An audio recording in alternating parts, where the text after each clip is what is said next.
Économie le max sur i24 News, soyez les bienvenus. Au sommaire aujourd'hui, il est devenu le symbole d'un Venezuela à la dérive. Dans un pays où rien ne va plus ou presque, le rhum est l'un des rares gagnants de la crise. Produit localement, il a pris la place d'un whisky importé et devenu trop cher avec la chute des réserves de devises. Est-ce le symptôme d'une dépression durable? Les détails dans un instant. Et puis rendez-vous avec l'univers du high-tech et des applications en seconde partie d'édition. Qu'on se le dise, la mode est au vocal. Cord, un nouveau venu, ambitionne de concurrencer WhatsApp ou WeChat. Comment? Eh bien grâce à de courts messages uniquement vocaux. La start-up est parvenue à lever 1,8 million de dollars. Explication dans quelques minutes. Voilà pour les titres, merci d'être avec nous. On commence bien sûr par notre tour du monde de l'actu économique avec d'abord cette dégringolade qui se poursuit. Pour le rouble, la monnaie russe, c'est du jamais vu, a franchi ce lundi la barre des 40 roubles pour 1 dollar. Explications multiples pour ce nouveau record de faiblesse. D'abord la crise ukrainienne et les sanctions occidentales. Et puis la chute ces dernières semaines des cours des hydrocarbures qui assurent quasiment un quart du PIB du pays.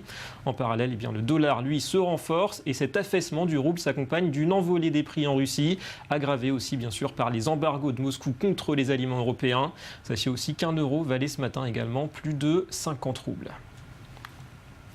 Et si l'Allemagne, moteur de l'Europe, était elle aussi en déclin? C'est l'avis de nombreux économistes, au vu notamment de la démographie et du manque d'investissement. En tout cas, les commandes industrielles ont connu un net repli au mois d'août, moins 5,7%. C'est la plus forte baisse mensuelle depuis 5 ans et demi.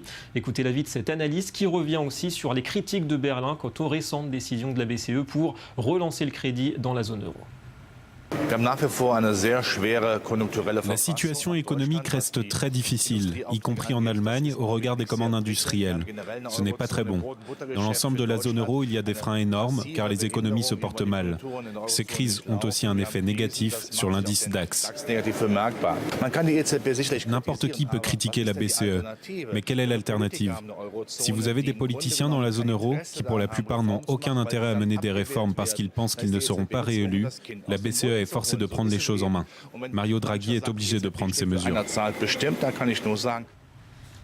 En bref, l'optimisme de retour du côté de la Grèce. Athènes prévoit de sortir de 6 années de récession dès la fin de cette année, avec une hausse de 0,6% du PIB en 2014. Et pour l'an prochain, on vise même une croissance de 2,9%. 2,9%, c'est également l'excédent primaire budgétaire hors charge de la dette qui est prévu dans le projet de budget 2015. Et pour le gouvernement, c'est l'augmentation de la consommation privée qui soutiendra cette reprise, grâce notamment aux allègements fiscaux annoncés par les autorités. Un mot de l'Asie de l'Est. La Banque mondiale réduit ses prévisions de croissance pour la région. 6,9% en 2014 et 2015 contre 7,1 et 6,8 en 2016 au lieu de 7,1% anticipé auparavant. En 2013, la croissance en Asie de l'Est Pacifique avait atteint 7,2% et c'est bien sûr le ralentissement de la croissance chinoise qui pèse sur ces prévisions de 7,7% l'an dernier à 7,4 puis 7,2 seulement attendu pour 2014 et 2015. Et puis on craint aussi une remontée des taux d'intérêt dans le monde, dans le sillage bien sûr des États-Unis et puis aussi des fuites de capitaux du côté de l'Indonésie. Et puis une très mauvaise passe pour Disneyland Paris. L'exploitant du complexe touristique fait face à un endettement abyssal, 1,7 milliard d'euros. Du coup, c'est un plan de recapitalisation à hauteur d'1 milliard d'euros qui se profile pour le groupe. Un plan soutenu et garanti par la maison mère américaine, The Walt Disney Company. Disneyland Paris qui reste, malgré ses mauvais résultats, la première destination touristique en Europe. Le titre Euro Disney s'est lui effondré ce matin, moins 20% à l'ouverture à Paris.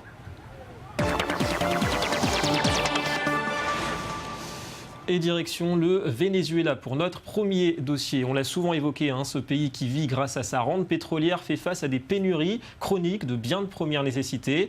L'inflation dépasse les 60%, un cas unique au monde. Et parmi les victimes de cette situation, la consommation de whisky, symbole d'un statut social de plus en plus inaccessible. Un whisky importé mais devenu forcément trop cher. Et en période de vache maigre, c'est le rhum local qui s'impose presque à contre-cœur. Johanna Citruc. Inflation, récession, pénurie et chômage. Le Venezuela risque même un défaut de paiement. Mais cette crise économique que traverse le pays ne fait pas que des malheureux. C'est le cas du rhum vénézuélien. Alors qu'il était loin d'être la boisson alcoolisée préférée des consommateurs locaux, en 2013, ses ventes ont augmenté de plus de 22%. Dans l'économie que nous avons aujourd'hui, où nous avons un problème de trésorerie, où le Venezuela a un problème de liquidité, nous avons un bolivar qui vient d'être dévalué, un bolivar plus faible avec lequel on a un pouvoir d'achat plus faible et donc toute marchandise de catégorie nationale commence à être plus forte. En plus, le gouvernement s'est rendu compte que la question de l'exportation est très importante. De plus en plus de rhum, au détriment d'un autre alcool, le whisky. Pourtant très plébiscité par les Vénézuéliens, il est devenu trop cher. Les réserves en devises s'épuisent. Pour l'importer, il faut utiliser des dollars parallèles, 15 fois plus chers. Résultat, son prix a explosé. Et l'an dernier, ses ventes ont chuté de près de 30%. Avant, il y avait plus de whisky que de rhum parce que la situation économique était très bonne et le rhum qu'il y avait n'était pas de qualité. C'était du rhum standard qui n'avait pas vieilli, un rhum qui se mélangeait. Mais au fil du temps, la création de rhum a évolué. Et il y a aussi des raisons économiques qui poussent les gens vers le rhum. Ils cherchent de meilleures choses et c'est ce que l'on trouve maintenant sur le marché. Comme le café colombien ou la tequila mexicaine, les grandes distilleries du pays ont créé en 2003 l'appellation d'origine contrôlée rhum du Venezuela. 2 ans de vieillissement, conservation en barrique de chêne, des conditions parmi d'autres pour un gage de qualité et des consommateurs supplémentaires. Une maigre consolation pour une population vénézuélienne déjà soumise à rude épreuve. Voilà, le rhum qui semble accompagner les Vénézuéliens dans cette phase difficile. Alors comment ce pays qui dispose des plus grosses réserves, on le rappelle, de pétrole au monde, a-t-il pu en arriver là? Nous sommes en ligne avec le professeur d'économie Carlos Cuenal. Bonjour. Bonjour. Vous êtes enseignant-chercheur à la Sorbonne Nouvelle, Paris 3, spécialiste de l'Amérique latine. D'abord, concernant ce qu'on vient de voir, le rhum local en substitut du whisky importé, est-ce que c'est une situation qui illustre bien, d'après vous, le cercle vicieux un petit peu en ce moment de cette économie vénézuélienne? Oui, cette économie vénézuélienne est depuis déjà quelques temps dans une situation, dans un marasme, disons, de résultats surtout de la mauvaise gestion économique interne, des distorsions qui se sont créées, et puis de la persistance dans le financement monétaire, du déficit budgétaire qui a fait qu'il y ait non seulement un ralentissement de l'activité, voire une récession, mais aussi une inflation qui est de 60 et quelques pourcents et pénurie de pas mal de biens parce que justement l'importation est effectivement contrariée ou bloquée pour certains biens. Ouais. Et d'après vous, le Venezuela est condamné un petit peu à ce genre de crise cyclique, chronique, tant qu'il n'y aura pas de réforme structurelle de ce modèle économique? Il faut sortir de cette dépendance totale au pétrole? Disons que la dépendance du pétrole, c'est une caractéristique que le Venezuela connaît depuis des décennies et décennies.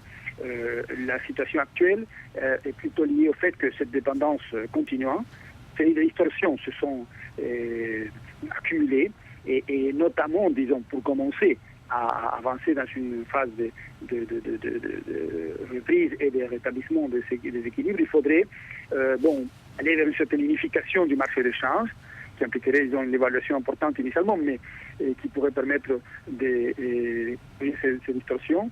Et puis, également, corriger un certain nombre de distorsions internes. Par exemple, le prix de l'essence, sur le plan interne, est très, très faible, disons, c'est vraiment ridicule. Donc, progressivement, commencer à donner un peu plus de vérité au prix.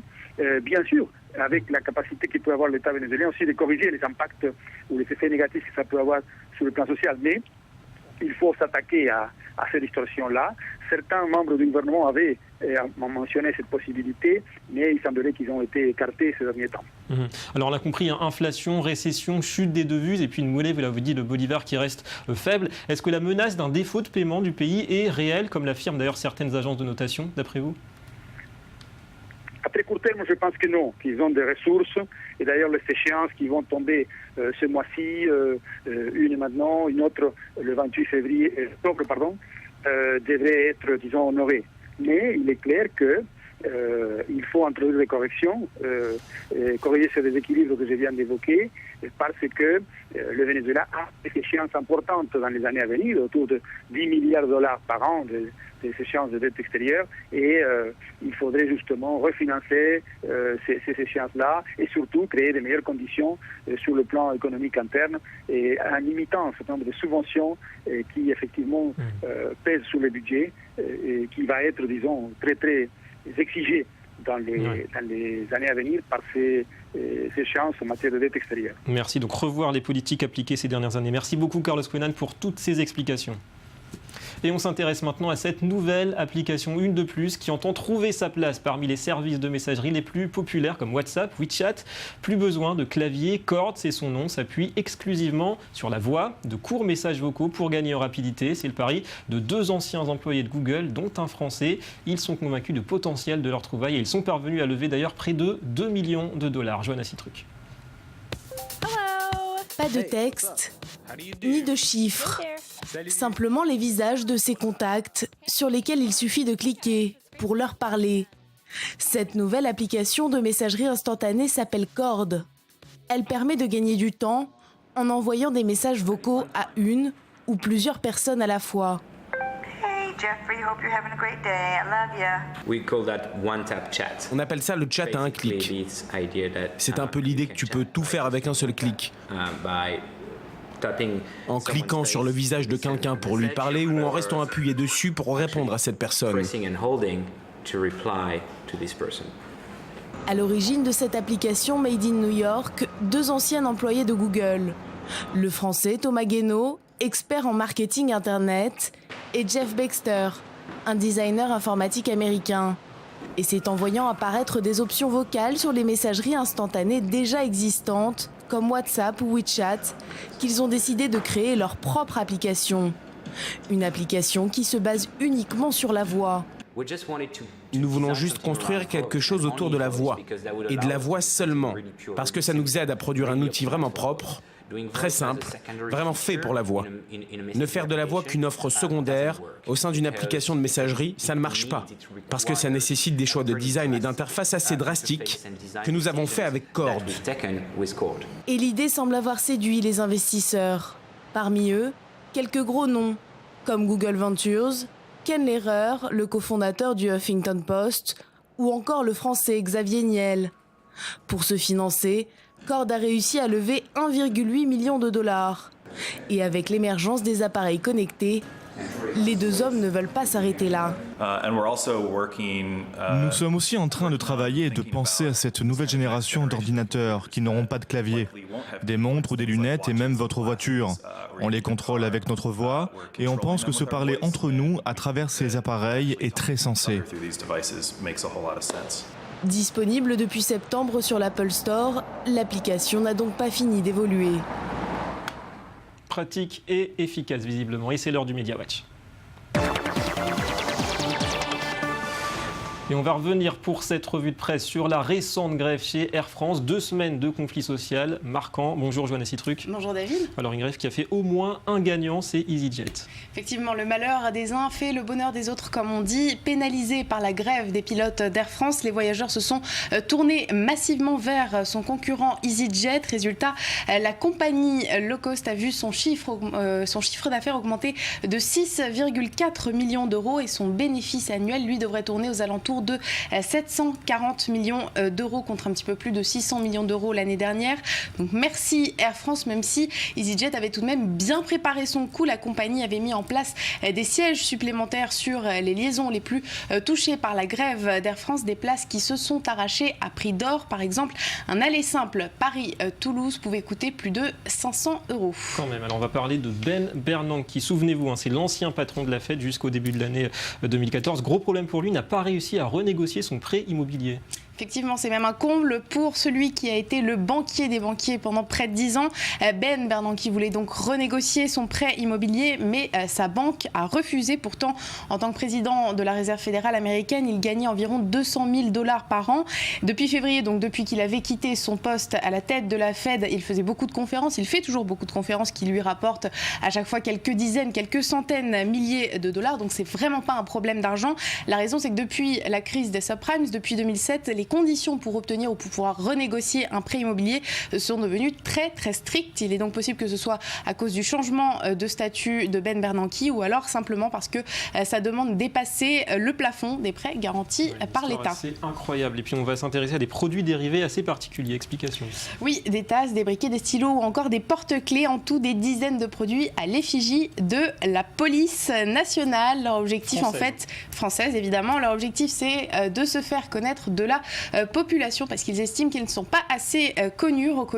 En revanche, il n'y a aucun but lucratif là-dessous. C'est une société qui est spécialisée dans tous les produits dérivés qui a fabriqué ces gadgets et c'est elle également qui encaissera tous les bénéfices liés à la vente de ces produits. Ouais, donc c'est la crise en France, mais quand même pas à ce point. Merci beaucoup, Johanna. À très bientôt. À bientôt. Et c'est la fin de cette édition. Merci à vous de nous avoir suivis. Économie Le Mag revient demain sur Act24 News. La Syrie sera au programme avec le pétrole, mais aussi l'ouverture en plein conflit d'un nouveau centre commercial à Damas. Et oui, restez avec nous, l'info continue.